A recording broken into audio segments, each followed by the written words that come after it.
My name is Andrea Johnson. I'm 28 years old, and if you had asked me 2 years ago, I would have sworn I had found the love of my life. I wasn't the type people noticed first when walking into a room. I was dependable, steady, the one who always remembered birthdays, showed up on time, and followed through on promises. Not flashy, not unpredictable, just safe. And for a while, I thought safe was enough. Then came Adrien. From the beginning, he seemed larger than life. He had that magnetic smile that drew people in, the kind of easy charm that made waiters laugh and strangers lean closer. Compared to him, I was the quiet one, but he chose me, or at least I thought he did. We met through a trivia night our mutual friends had set up. I handled the history and geography questions. Adrien crushed pop culture like it was second nature. We laughed until our cheeks hurt. He leaned across the table and said, "You make smart look fun, Andrea." At the time, I melted. Looking back, maybe it was his way of labeling me quiet, dependable, safe. Our relationship looked picture perfect on the outside. Movie nights, dinners, out weekend drives. He would brag about how thoughtful I was, how I always picked up his favorite coffee before his shift, how I stayed up late to quiz him before big presentations. I gave him consistency. He gave me excitement. That's what I thought was balance. But cracks were there. Adrien needed attention like oxygen. If someone complimented me, he'd grin and joke. "Don't praise her too much, or she'll forget how to make her terrible pancakes." Everyone laughed. I did too. I told myself it was harmless teasing. And I loved him. I paid half his rent when his hours were cut. I turned down a relocation promotion because he said long distance would crush him. I drove him to his younger sister's games every Saturday because he hated sitting in traffic.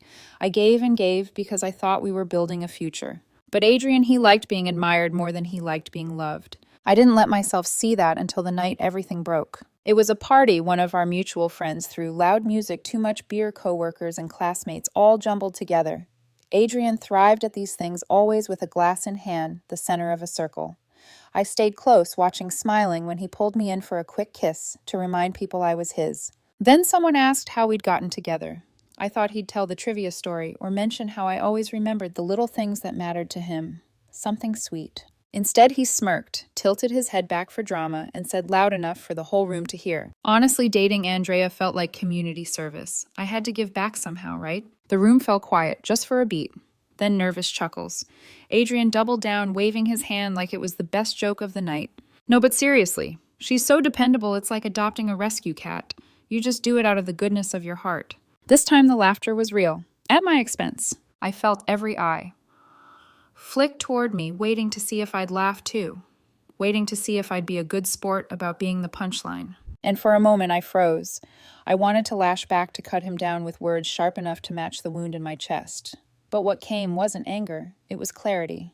This was who Adrien really was. Not just the playful digs, not just the flirting at bars that he brushed off as harmless.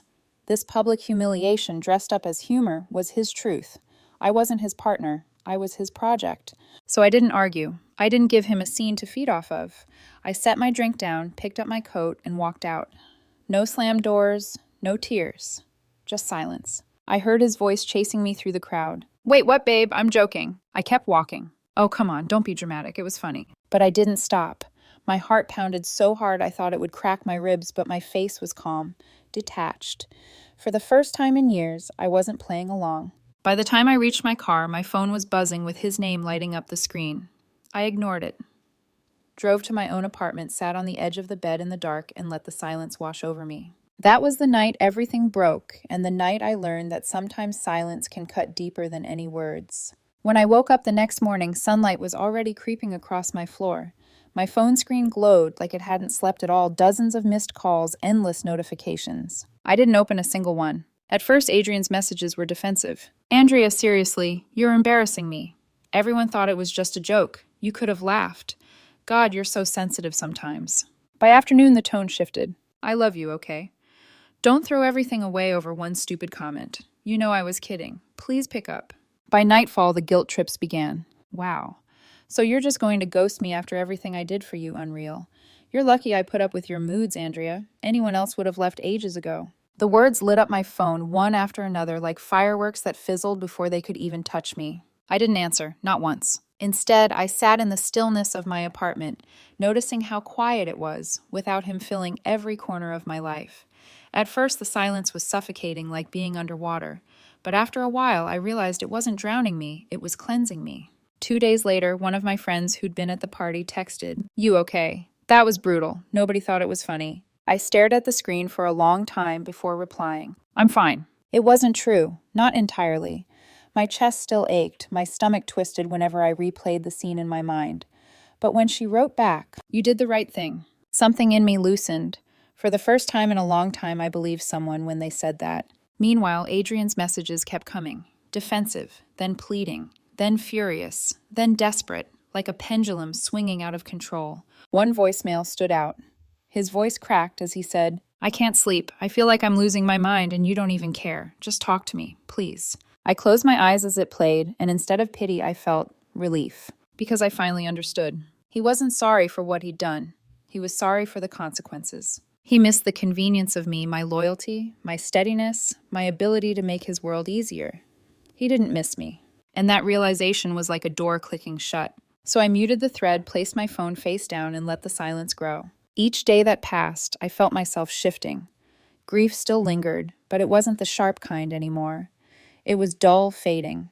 Beneath it was something else cold, strong, and steady. Resolve. And for the first time in years, I felt like I wasn't shrinking to fit beside someone else's light. I was beginning to find my own. I didn't tell anyone what happened. I didn't need to. The party had done that for me. Word spread faster than I ever could have imagined. Adrien had made the community service joke loud enough for the whole room to hear, and people talk. At first, he tried to spin it. "He's too sensitive," he told our friends. "Andrea can't take a joke. I can't date someone who's that uptight." But apparently, when people repeated the line back, dating Andrea felt like community service. It didn't sound like a harmless joke anymore. It sounded cruel. One by one, I noticed the subtle shifts. Invitations that once had both our names on them now had only mine. Group chats stayed silent for him, but alive for me. A mutual friend confessed they had even removed him from one of the threads after people got tired of his self-justifications. Meanwhile, my phone stopped buzzing. Adrien's texts slowed from dozens a day to just a handful, then eventually nothing. He must have noticed the distance growing, because suddenly his posts online got louder. Selfies at bars, captions like "unbothered," "stronger than ever," pictures with bottles of champagne and neon lights. A new girl on his arm, almost instantly loud, flashy, the type who wore sequin dresses to backyard parties. Her name was Serena. I didn't stalk them. I didn't need to. Screenshots found their way to me through friends the way gossip always does. In every picture, Adrien was front and center, sunglasses on, indoors shirt, unbuttoned, halfway, holding Serena close, like she was a trophy. His captions made me roll my eyes. Finally, someone who matches my energy. It stung, of course. 2 years of my life, 2 years of sacrifices reduced to a single swipe into something shinier, louder, newer. But instead of breaking me, it clarified things further. Because it wasn't love he wanted, it was an audience. And Serena gave him that for now. While he was performing online, I was rebuilding my life offline. I started running in the mornings again, the kind of long runs I used to love before Adrien filled every weekend with his plans. I cooked meals for myself, real ones, not just takeout eaten in the car while rushing to pick him up from somewhere. I stayed late at work by choice, throwing myself into projects instead of throwing them away for his convenience. Every day felt like reclaiming pieces of myself I hadn't realized I'd given up. And while my life grew steadier, his started to fray at the edges. I heard little things in whispers and passing comments. Friends saying Adrien had shown up late to a dinner drunk, making jokes nobody laughed at. How he'd bragged about Serena in one breath, then complained she was too much in the next. The same charm that once made him magnetic now rang hollow. And the irony wasn't lost on me. For years, I had been the one making him look stable, dependable, worth respecting. Without me, the cracks showed. And soon those cracks would widen into something much deeper.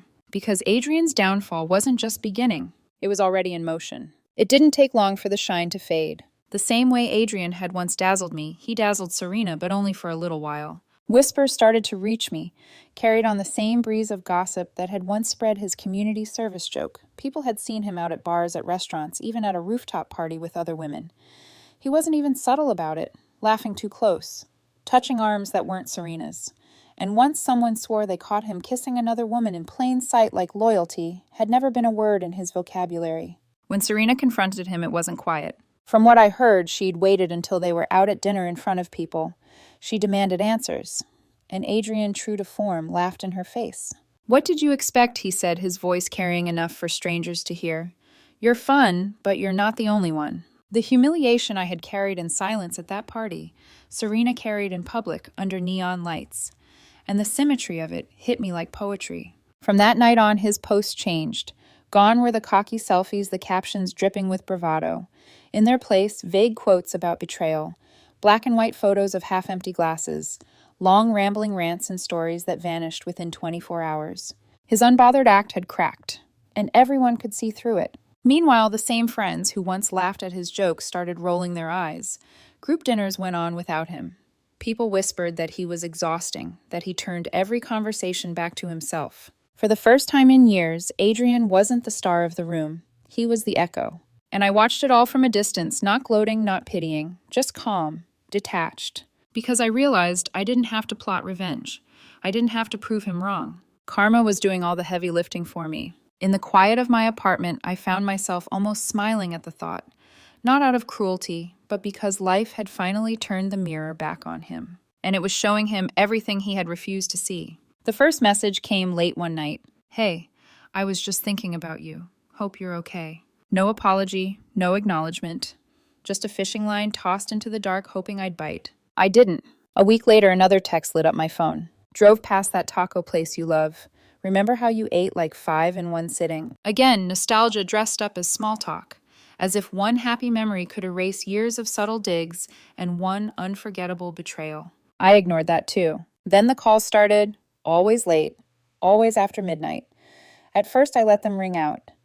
But eventually, curiosity got the better of me and I listened to the voicemails. His voice didn't sound like Adrien's anymore.